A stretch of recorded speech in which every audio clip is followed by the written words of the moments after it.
निकट बने, सिद्धि फल से आनंद देंगे। कोशिश कर बढ़े, सोच बुलंद करे।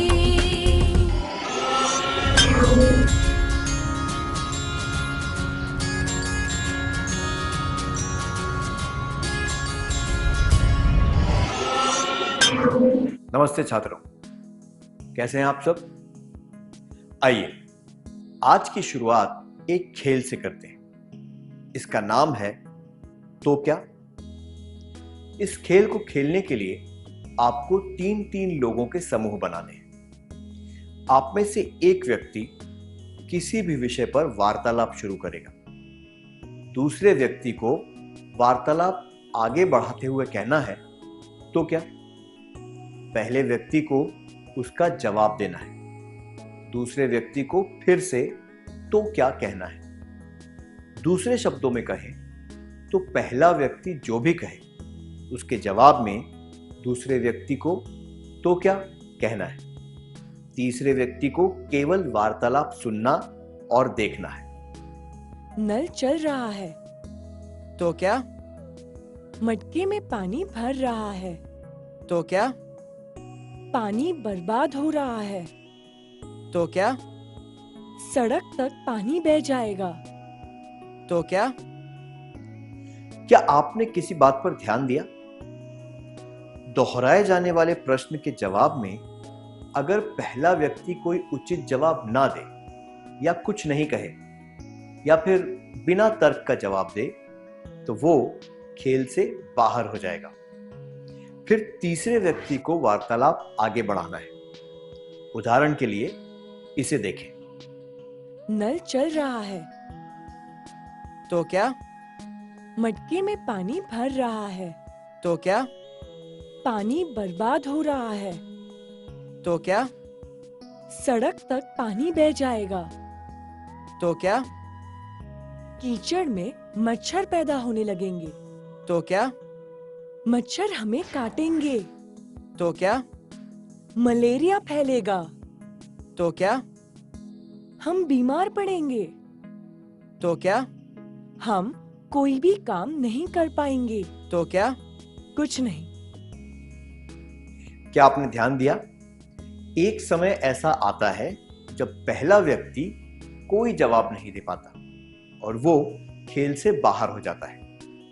फिर तीसरा व्यक्ति उस वार्तालाप को आगे बढ़ाता है। मुझे यकीन है कि आप खेल के नियम समझ गए होंगे। क्या हम खेल शुरू करें? आपकी मदद के लिए स्क्रीन पर कुछ संकेत दिए जाएंगे। प्रत्येक समूह इनमें से एक संकेत को चुनकर खेल शुरू कर सकता है। सड़कों पर बहुत कचरा पड़ा रहता है, पेड़ कट रहे हैं। 1 महीने के बाद वार्षिक परीक्षा शुरू होगी। सड़क पर वाहनों की संख्या बढ़ गई है।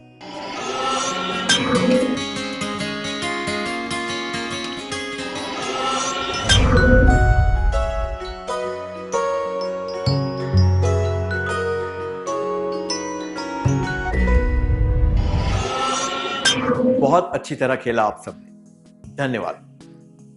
जब प्रत्येक समूह ने एक संकेत चुनकर खेल शुरू किया तो कुछ तथ्य सामने आए।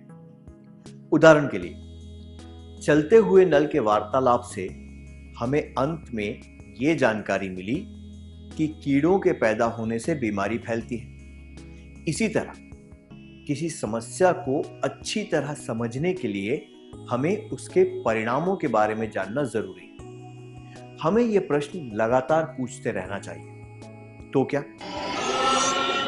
किसी समस्या को समझने के लिए प्रश्न पूछें और उसके परिणाम जानें। परिणाम जानने के बाद हमें क्या करना चाहिए, यह जानने के लिए हम एक और क्रियाकलाप करेंगे। इस चित्र को देखिए। बकरी को इस भूल भुलैया से गुजरकर घास तक पहुंचना है। भूल भुलैया में घुसने के केवल 3 रास्ते हैं, पर केवल एक ही रास्ता घास तक पहुंचेगा। क्या आप सही रास्ते को पहचान सकते हैं? आप तैयार हैं?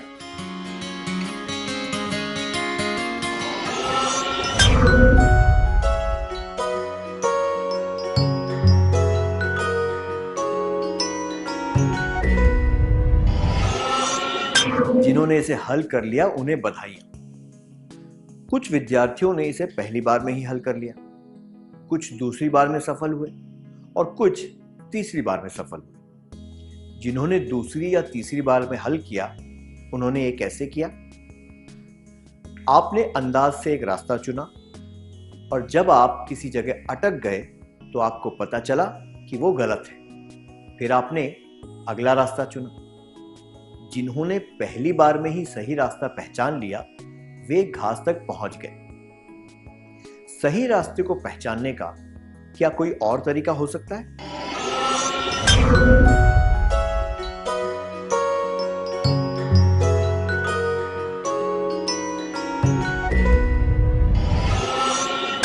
सही कहा।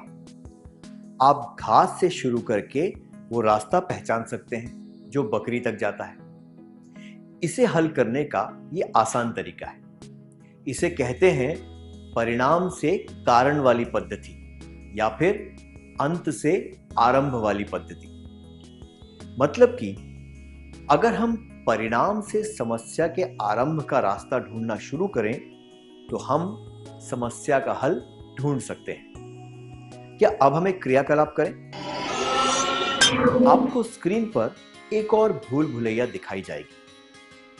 एक कुत्ते का पिल्ला है और खाने तक पहुंचने के लिए उसके पास 3 रास्ते हैं, पर एक ही रास्ता सही है। क्या आप कुत्ते को उसके खाने तक पहुंचा सकते हैं? आप तैयार हैं?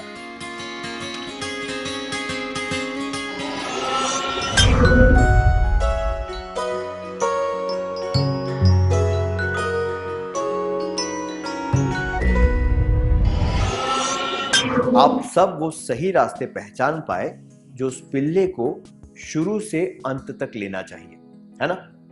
सभी को बधाई हो। जीवन की भूल भुलैया में समस्या शुरुआत है और उसके परिणाम अंत है। सही रास्ता पहचानने के लिए हम घास से यानी कि अंत से लेकर बकरी तक यानी शुरुआत तक गए। इसी तरह अगर हम अंतिम परिणाम से प्रश्न पूछते रहेंगे तो हम समस्या का हल ढूंढ पाएंगे। आइए इसके बारे में और जानते हैं। आइए हम वार्तालाप वाला खेल देखते हैं जो हमने शुरुआत में खेला था। हमने देखा कि पानी बर्बाद करने से बीमारी फैलती है। आइए अब अंत से शुरू करते हुए एक के बाद एक प्रश्न पूछते हैं। हमें बीमारी को फैलने से रोकना है। इसके लिए क्या करना चाहिए? हमें मच्छरों को पैदा होने से रोकना होगा। इसके लिए क्या करना चाहिए? पानी जमा नहीं होने देना है। इसके लिए क्या करना चाहिए? पानी बर्बाद नहीं करना है। इसके लिए क्या करना चाहिए? पानी की बर्बादी को रोकना होगा। इसके लिए क्या करना चाहिए? पानी भरने के बाद नल को अच्छी तरह बंद करना चाहिए। इस वार्तालाप के जरिए हम एक हल ढूंढ पाए जो है पानी बर्बाद न करना। ये हल हमें इस परिणाम से मिला, बीमारी का फैलना। इसलिए किसी समस्या से निपटने के लिए हमें पूछना चाहिए इसके लिए क्या करना चाहिए और हल तक पहुंचना चाहिए। अब एक और क्रियाकलाप करेंगे। हम जीवन में कुछ हासिल करना चाहते हैं। हम वो हासिल करने के लिए मेहनत करते हैं। आपको स्क्रीन पर कुछ ऐसे लक्ष्य दिखाए जाएंगे। कृपया जोड़े बनाकर बैठें और इनमें से कोई भी एक लक्ष्य चुन लें। आपको लगातार यह प्रश्न पूछना है, इसके लिए क्या करना चाहिए? उदाहरण के लिए, आप परीक्षा में अच्छे अंक प्राप्त करना चाहते हैं। आप उसके लिए मेहनत कर रहे हैं। आपके लक्ष्य का परिणाम है मुझे परीक्षा में अच्छे अंक मिलेंगे। अब आप में से एक व्यक्ति इस लक्ष्य के वांछित परिणाम बताता रहेगा और दूसरा व्यक्ति पूछता रहेगा कि इसके लिए क्या करना चाहिए। जब तक लक्ष्य प्राप्त ना हो जाए तब तक आपको प्रश्न पूछते रहना है। कृपया याद रखें कि लक्ष्य को प्राप्त करने के लिए हमेशा सकारात्मक तरीका अपनाना ही उचित होता है। क्या हम शुरू करें? मैं कबड्डी का अच्छा खिलाड़ी बनूंगा। मैं कबड्डी की अच्छी खिलाड़ी बनूंगी। मैं अपने माता पिता की अच्छी बेटी बनूंगी। मैं अपने माता पिता का अच्छा बेटा बनूंगा। मैं अपने खाली समय का सदुपयोग करूंगा। मैं अपने खाली समय का सदुपयोग करूंगी।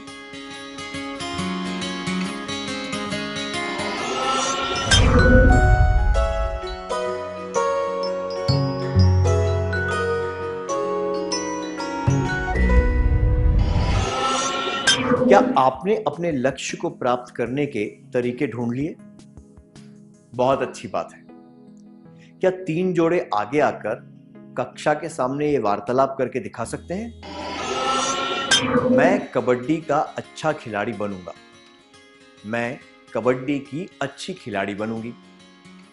मैं अपने माता पिता की अच्छी बेटी बनूंगी। मैं अपने माता पिता का अच्छा बेटा बनूंगा। मैं अपने खाली समय का सदुपयोग करूंगा। मैं अपने खाली समय का सदुपयोग करूंगी।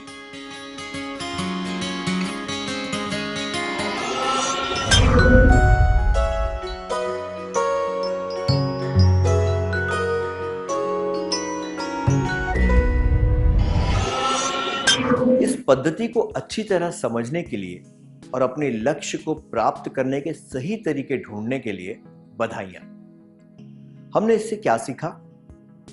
हमने ये पहचाना कि कहां से शुरुआत करनी चाहिए और दिए गए लक्ष्य को प्राप्त करने के लिए कौन से उचित तरीके अपनाने चाहिए। इन तरीकों पर अमल करने से हम अपने लक्ष्य को प्राप्त कर सकते हैं। अच्छी बात है मित्रों, आपके वार्तालाप द्वारा मैंने देखा कि आप इस पद्धति को अच्छी तरह समझ गए। मैं आशा करता हूं कि आप वास्तविक जीवन में भी इसके प्रयोग से अपनी समस्याएं सुलझा पाएंगे। अब सत्र के सार संक्षेप करने का समय है।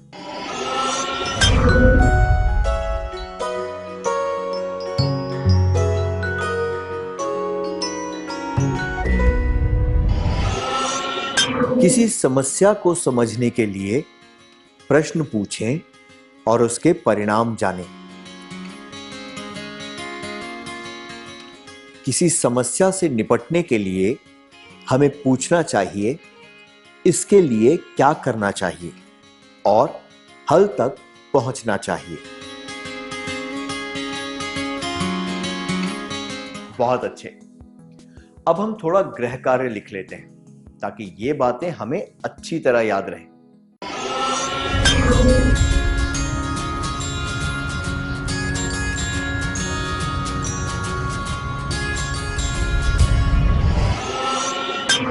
प्यारे छात्रों, कैसे हैं आप सब?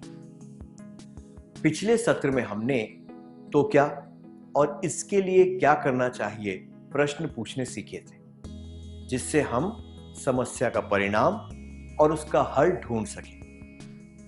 अब हम सीखेंगे कि समस्या के समाधानों का विश्लेषण करने के लिए किन तरीकों का प्रयोग किया जा सकता है। पहले एक खेल खेलते हैं। इसका नाम है क्यों।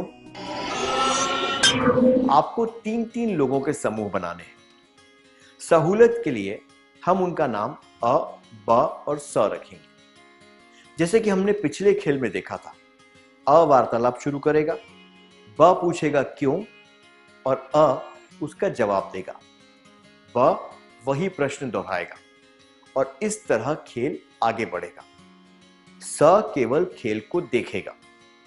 अगर अ कोई उचित जवाब नहीं दे पाया या उसने ऐसा कुछ कह दिया, ऐसा ही होता है या क्योंकि मैं कह रहा हूं, तो वो खेल से बाहर हो जाएगा। अब अ की जगह स वार्तालाप को आगे बढ़ाएगा। आशा है कि आपको खेल के नियम समझ आ गए होंगे। आपको स्क्रीन पर कुछ संकेत दिए जाएंगे। आप किसी भी एक संकेत को लेकर वार्तालाप शुरू कर सकते हैं। शुरू करें। मुझे भूख लग रही है।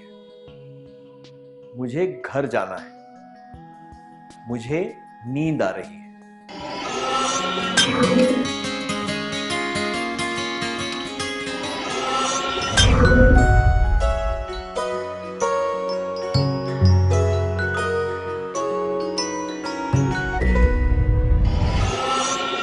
धन्यवाद। प्रत्येक परिस्थिति के कई हल हो सकते हैं। आपको कौन सा हल चुनना चाहिए? कौन सा हल सबसे उचित है? इन प्रश्नों के जवाब पाने में क्यों पद्धति हमारी मदद कर सकती है। आइए एक परिस्थिति में हम इसका प्रयोग करते हैं। आप अपने दोस्त के साथ कपड़ों की दुकान पर गए। आपने 300 रुपए के कपड़े खरीदे और दुकानदार को 500 रुपए का नोट दिया। कुछ देर बाद आपको ध्यान आया कि दुकानदार ने आपको 200 रुपए लौटाने की जगह 250 रुपए दे दिए। आपके दोस्त ने आपसे कहा कि आपको बाकी रुपए अपने पास रख लेने चाहिए। आप क्या करेंगे? क्या आप दोनों आकर इस दृश्य का अभिनय करके दिखा सकते हैं?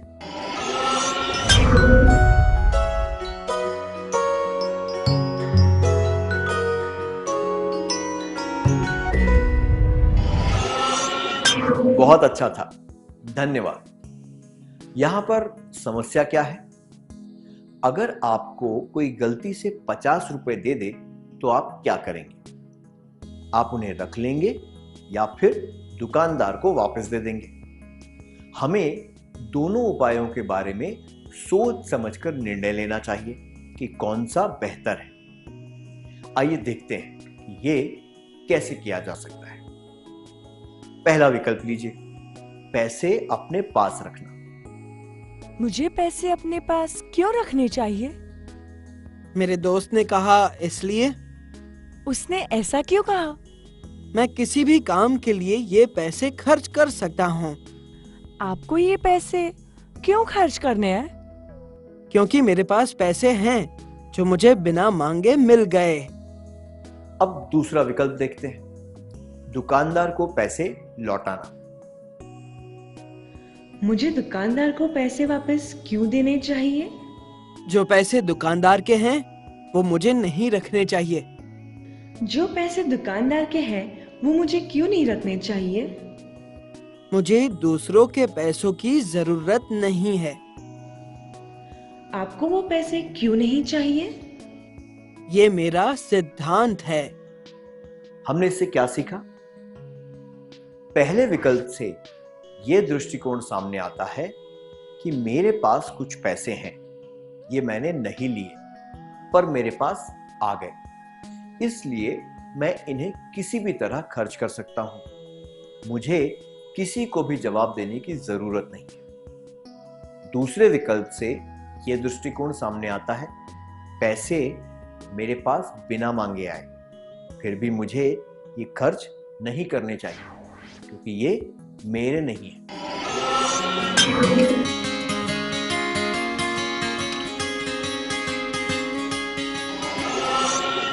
सही विकल्प कौन सा है?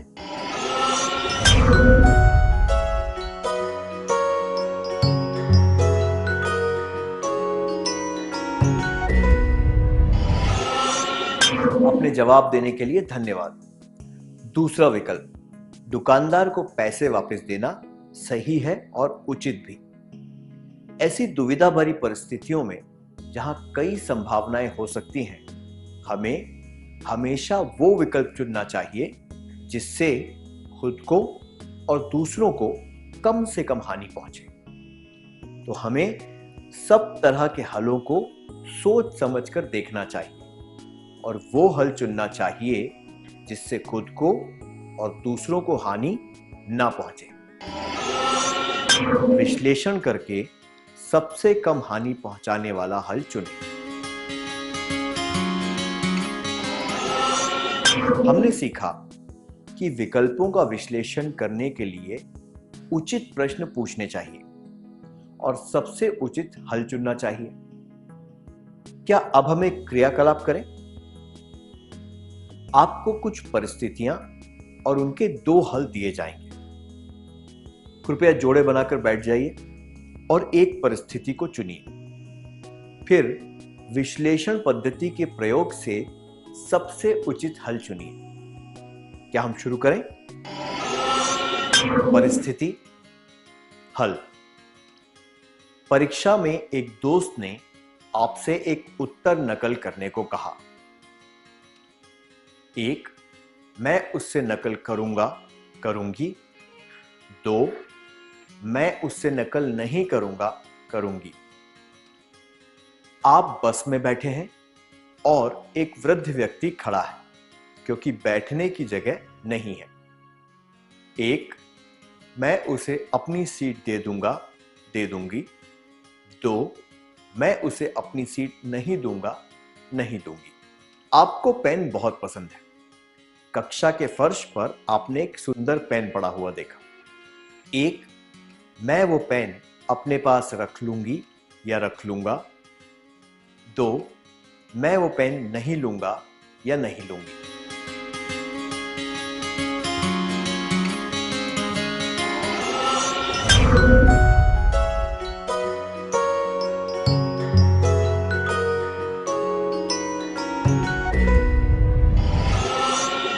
क्या आपने हल ढूंढ लिए?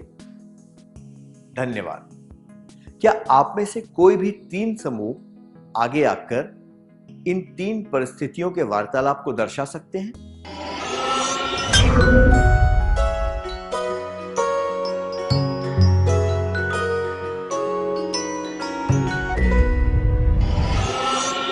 प्रश्न उत्तर को दर्शाने के लिए धन्यवाद। इससे पता चलता है कि आपने इस पद्धति को अच्छी तरह समझ लिया है। अब तक हमने देखा कि ये पद्धतियां इसके लिए क्या करना चाहिए और क्यों समस्या को समझने में, परिणाम जानने में और हल ढूंढने में मदद करती हैं। अब हम देखेंगे कि इस पद्धति से बुरी आदतों से कैसे छुटकारा पा सकते हैं। सबसे पहले क्यों पद्धति। नाखून चबाने की आदत छोड़नी चाहिए। क्यों? ये अच्छी आदत नहीं है। क्यों? इससे तबीयत खराब हो सकती है। क्यों? बीमारी फैलाने वाले कीटाणु शरीर में घुस जाते हैं। हमने सीखा कि बीमारी फैलाने वाले कीटाणु शरीर में घुस जाते हैं, है ना? आइए अब इसके लिए क्या करना चाहिए पद्धति देखते हैं। नाखून चबाने की आदत छोड़नी चाहिए। इसके लिए क्या करना चाहिए? ये जानने की कोशिश करनी चाहिए कि मैं नाखून कब चबाती हूँ। इसके लिए क्या करना चाहिए? मुझे इसके बारे में सतर्क रहना चाहिए। इसके लिए क्या करना चाहिए? दूसरों से कहना चाहिए कि जब वे मुझे नाखून चबाते हुए देखें तब मुझे बताएं। इसके लिए क्या करना चाहिए? मुझे उन्हें अपने उद्देश्य के बारे में बताना चाहिए और उनसे मदद लेनी चाहिए। इनकी मदद से हम ये पहचान पाए कि किसी बुरी आदत को कैसे छोड़ा जा सकता है। तो क्यों और इसके लिए क्या करना चाहिए, ऐसे प्रश्न पूछने से बुरी आदतों से छुटकारा पाया जा सकता है। आइए अब एक क्रियाकलाप करते हैं। आपको स्क्रीन पर कुछ अस्वीकार्य या बुरी आदतों की सूची दिखाई जाएगी। कृपया जोड़े बनाकर बैठें और सूची से एक आदत को चुनें। फिर आपको क्यों पद्धति से इस बात पर जोर डालना है कि इस आदत को क्यों छोड़ना चाहिए और इसके नकारात्मक परिणाम क्या हैं। फिर इसके लिए क्या करना चाहिए पद्धति से आपको इससे छुटकारा पाने के तरीके ढूंढने हैं। आप तैयार हैं? सुबह ब्रश किए बिना चाय या कॉफी पीना, जरूरत से ज्यादा तला हुआ खाना, फिल्म देखने की लत लगना।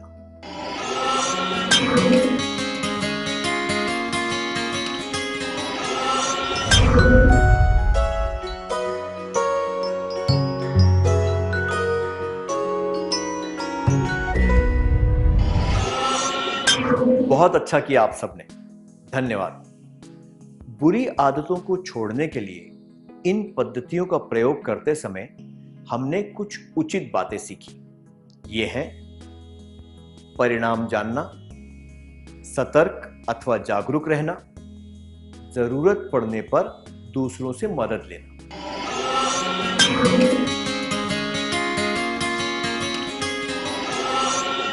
आपने जोड़े बनाकर जो वार्तालाप किया था, क्या आप वो कक्षा के सामने दर्शा सकते हैं? कृपया कुछ जोड़े स्वेच्छा से सामने आ जाएं।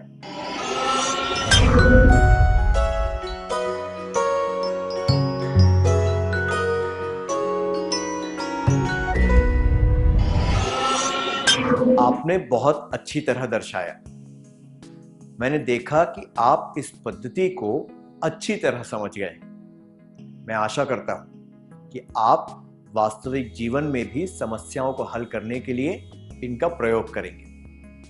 अब सत्र का सार संक्षेप करने का समय है।